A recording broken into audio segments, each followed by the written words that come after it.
The constellation as 2155D as a celestial body. A where water resembles diamond, and on the course of ancient rivers, rivers of liquid methane flow, toxic lakes form over time, where the smell may be filthy and theoretically only methanogens would survive. These are minute organisms composed of cells based on nitrogen compounds, and this isn't a very enticing image. No life, but flintstone.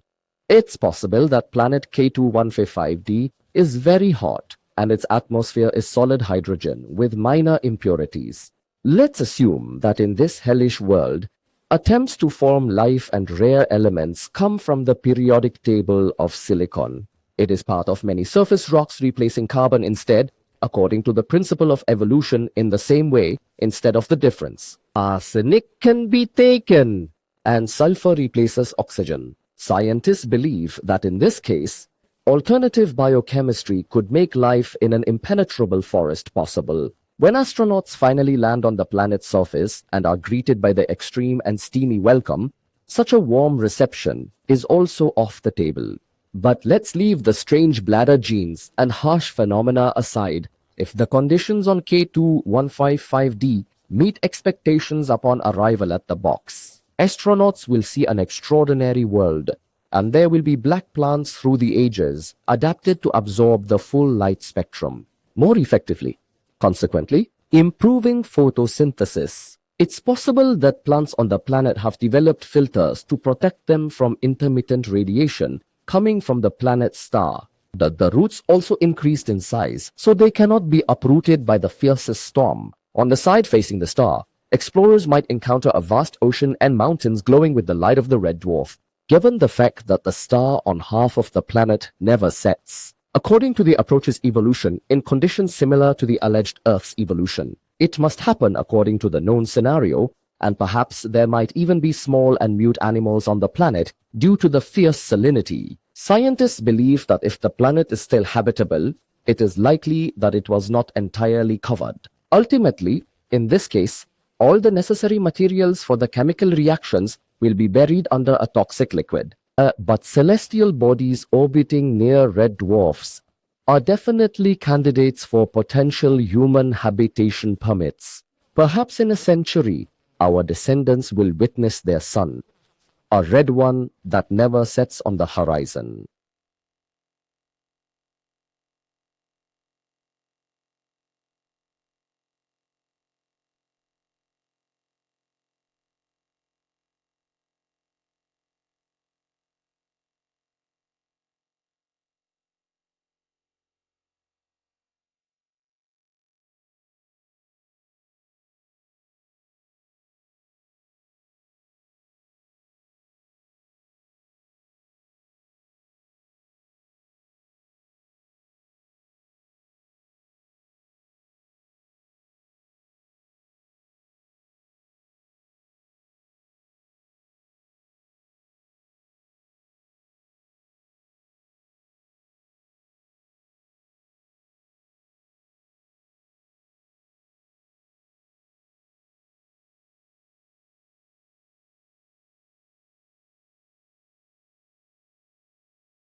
Imagine a housewife coming home and deciding to change something. Suddenly, she started violently smashing the furniture, scattering the trash bin on the floor, and stopped washing dishes and cleaning the toilet. And above all, she let the hamster walk in the house. You might say only a madman would do such things, but humanity behaves in the same way. Regarding her global home, the planet Earth is destroying the animal world. Incredibly, garbage pollutes the atmosphere and destroys the ozone layer. Given the ability to regenerate, the long-suffering planet of humans has endured as long as possible. But recent times suggest we've overdone it with our planet. So will we succeed in finding a new one? Where do we look for a new home? Is it worth pinning hopes on the Mars mission? He had planned it for a long time, but Mars is not Earth's twin.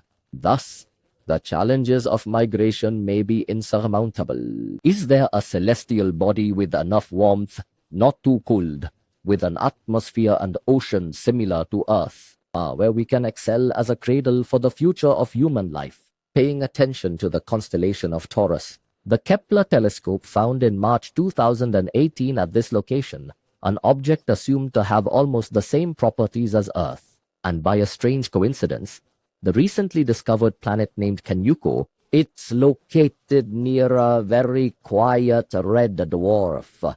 But the dim star lived long and enriched the Earth's twin in a group of 14 other planets.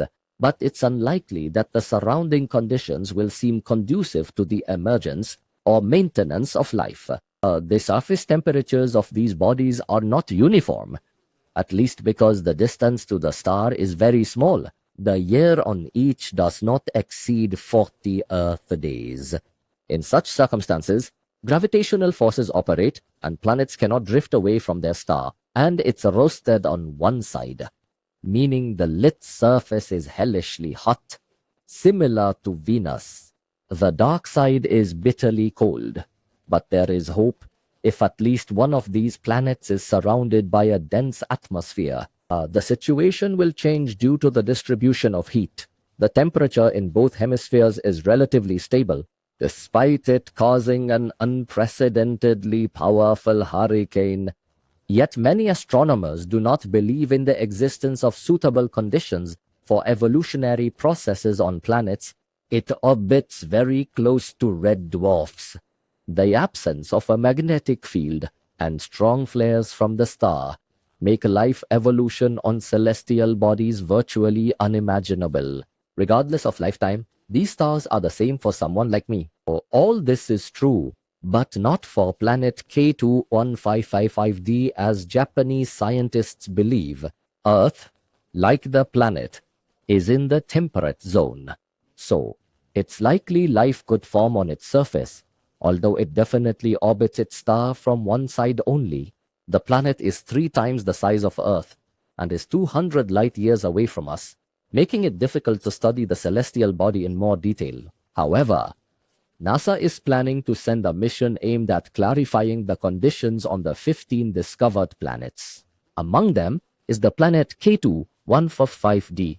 Let's try to imagine what could await us in this distant, unknown world. What if astronomers made a mistake in their calculations and the conditions on the planet are not as expected?